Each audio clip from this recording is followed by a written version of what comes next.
ঠিক আছে, এই যে আমি হাতে নিচ্ছি, দেখতে পাচ্ছেন এটা একদম নতুন। এটা হচ্ছে আপনাদের দেখেন আপনারা কিন্তু সার ব্যবহার করেন, যেরকম রাসায়নিক সার ডিএপি 10-26-26, পটাশ, ইউরিয়া, হ্যাঁ, তারপরে ফসফেট, এগুলো ব্যবহার করেন। তো আপনাদের এই যে ব্যবহার করছেন এটা কবে থেকে করছেন? আজকে 60-70 বছর ধরে করছেন? তার আগে ছিল? তার আগে ছিল না। তখন তো আপনারা চাষ করতেন তো, তার আগে ছিল না চাষ করতেন। এখন আপনারা যেভাবে রাসায়নিক সার দিচ্ছেন, আগামী 5-10 বছর পরে কিন্তু সেভাবে রাসায়নিক সার দিলে কিন্তু আমাদের জমিতে আর কোনো ফসল হবে না। এটা আমি লিখে দিলাম, এই কথাটা মনে রাখবেন। আজকে 10 বছর পরে, 10 বছর বললাম না, 5 বছর পরে যেভাবে চাষে আপনারা সার দেন সেইভাবে যদি দিতে থাকেন তখন কিন্তু আপনাদের চাষ হবে না, কারণ জমির অবস্থা খুব খারাপ হয়ে গেছে। এখন জমিতে আজকে এবার মনে করেন যে 10 কেজি ইউরিয়া দিলাম, পরের বছর দিতে লাগবে আমাদের 12 কেজি ইউরিয়া, তারপরের বছর দিতে লাগবে 20 কেজি ইউরিয়া। কারণটা কি? আপনারা হচ্ছে কম্পিটিশন করে গেছেন। কম্পিটিশন করে গেছেন বলতে এই কাকার জমিতে করে 20 মণ, আপনার জমিতে লাগবে 22 মণ, তার পাশের জমিতে বলবে যে ও 22 মণ ফলাচ্ছে, আমার 25 মণ লাগবে। কিন্তু এই যে আমরা যে নেশাগ্রস্ত হয়ে গেছি, এই যে আমরা যে এত টাকার পিছনে পড়ে গেছি, যার জন্য কিন্তু আমাদের জমিতে কি হাল হচ্ছে সেটা কিন্তু আমরা বুঝতে পারছি না।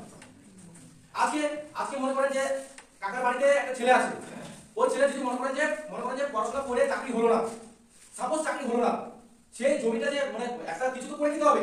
যদি কাকার কাছে 2 বিঘা জমি থাকে, লঙ্কা যদি আবাদ করে বছরে যদি আমরা 30,000 টাকা 40,000 টাকা যদি মাসে কামায়, বছর কথা বাদ দিলাম, মাসে যদি 30,000 টাকা 40,000 টাকা আসে, তাও তো বাড়ি চলবে, সংসার চলবে। এই যে জমির যে অবস্থা হচ্ছে এখন, এই অবস্থাতে যদি কাকা যদি ছেলেকে যদি তুলে দেয় হাতে, এখনই কাকা ঝিমঝিম খেয়ে যাচ্ছে, পোকার ওষুধ মারতে হবে, এই মারতে হবে, সেই মারতে হবে। আগামী 10 বছর পরে কাকার জমি কি অবস্থা হবে? ফসলই হবে না। ধান করে ধানের কি করে? ধান করে আপনারা বাড়িতে খাওয়ার জন্য উপযোগী করেন, কিছু সংখ্যক ধান আপনারা বেঁচে দেন, আপনারা 1 বছর খাওয়া চলে। তাহলে এইভাবে কিন্তু আস্তে আস্তে চলতে হবে। পৃথিবী তো ধ্বংস হবে না, মাটি নষ্ট হবে না, মাটিটাকে আমাদের বাঁচাতে হবে। মাটি হচ্ছে মা, এই মাকে যদি আমরা বাঁচাতে পারি তবে কি মা কিন্তু আমাদের দেখবে, নাহলে তো দেখবে না। আপনারা যেভাবে সার দিচ্ছেন সেভাবে মনে হয় না যে মাটি ঠিক থাকবে, ঠিক আছে?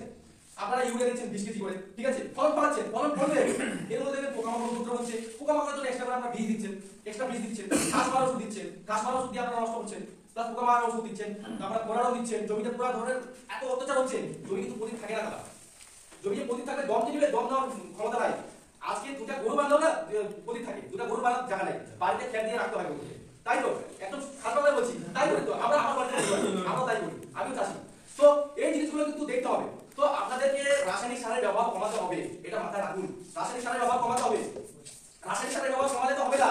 রাসায়নিক সার দিতে আমাদের জমি হয়ে গেছে নেশাগ্রস্ত। রাসায়নিক সার দিলে একবার কমাই, কাজ হবে না। একটা মানুষ সাপোজ তখন উনি পান খায়, উনি প্রথম দিন একটা খেয়েছে, দ্বিতীয় দিন 2টা খেয়েছে, তৃতীয় দিন 3টা খেয়েছে, এমন করতে করতে আজ 10 বছর ধরে পান খাচ্ছে।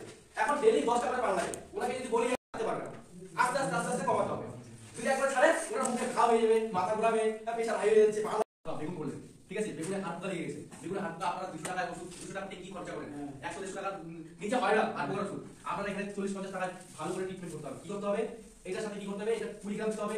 এর সাথে আপনার এই যে ঝুড়িটা হয় না, একটা ঝুড়ির মতো হয়, তারাটা ঝুড়ির মতো হবে, ঝুড়ি ভাজা খান না, এভাবে একটি ওই ঝুড়িটা 10 গ্রাম দিবেন। তার সাথে আমাদের অ্যাগ্রোভেট আটা আছে।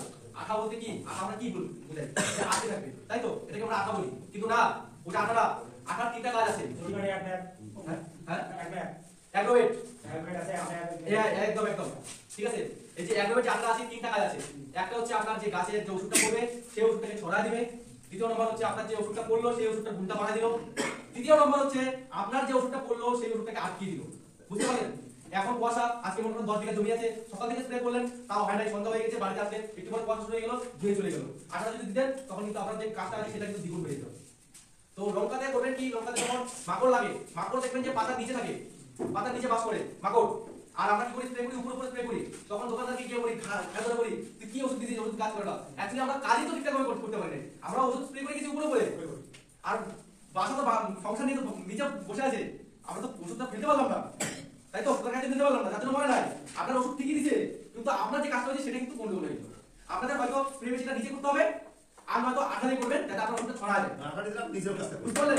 200 টাকার ওষুধ নিয়ে আসবেন ট্যাঙ্কি মধ্যে, আর 10 টাকা খরচা করবেন, 10 টাকা মাত্র প্যাকেট নেয় একটা আঠা। নাম হচ্ছে অ্যাগ্রোভেট। এটা নাই, এই যে এখানে আছে, দেখতে পাবেন আপনারা, এই যে এটা ভালো আঠা, খুব ভালো আঠা। আপনাদের 200 টাকা ট্যাঙ্কি খরচার মধ্যে আপনারা আর 10 টাকা অ্যাড করবেন, তাহলে কি হলো? আপনাদের কাজটা আছে ওটা বেড়ে গেল, প্লাস আপনারা 100% রেজাল্ট পেলেন। বুঝতে পারলেন? এটা অনেকেই বলে যে আমার হাত পোকা ভিতরে কাটে। এই কালকে আমি কোথায় বলছিলাম, সুবর্ণগঞ্জে একটা মিটিং করেছি, হ্যাঁ, কালাবুক বলে একটা জায়গা আছে। কালাবুক শুনছেন কিনা? একদম নদী পারে, তিস্তা নদী পারে, ওখানে ভুট্টা করে, ভুট্টার মধ্যে না ছোট ছোট পোকা আক্রমণ করছে। ওরা বলছে যে লেদা পোকার মতো ছোট ছোট হয়, মুখটা কালো হয়, ওটা ভিতরে ঢুকে থাকে। ওষুধ দিয়ে কাজ করে না। আর ওই জায়গাটা তো আপনারা ভুল বলছেন। ওষুধ দেখলে আপনারা উপর ওষুধ দিবেন, কাজ কি করে হবে? হবে না তো। ওষুধটা যদি আমি গায়ে না দিতে পারি তাহলে তো হবে না। আমি আজকে সাপোজ গর্তের ভিতরে ঢুকে গেলাম, আর উপরে পুরো বৃষ্টি পড়তেছে, আমার শরীর ভিজবে কি করে? হবে না তো। তো আপনারা যদি একদমই ঠান্ডা যদি ব্যবহার করেন তখন কিন্তু আপনাদের এই ওষুধটা কিন্তু গায়ে ছড়াতে পারবেন, প্লাস আপনার কিন্তু কাজটা কিন্তু দ্বিগুণ হয়ে যাবে। বুঝতে পারলাম? এটা কিন্তু আপনারা করবেন 10 টাকা থেকে পোকাটা নিচে থাকলে আপনার কাজটা হয়ে যাবে। কাজটা হয়ে যাবে। সেখানে সমস্যা নেই, গাছের ছোট শিকড় কিছু থাকলে হবে। ওষুধটা উপর দিকে ছড়াবে, উপর দিকে ছড়াবে। মানে ওই আটাটা থাকবে। ওই একটা থাকলে আটার মতো অনেক কোয়ালিটি আছে। দোকানদার যেগুলো বেচে এগুলো কি হয়? তো আপনারা একটু সবাই ব্যবহার করেন। বলবো না 2 বিঘা দেন, বলবো না।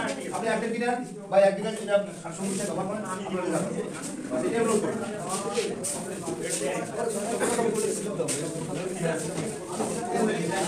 এটা একদম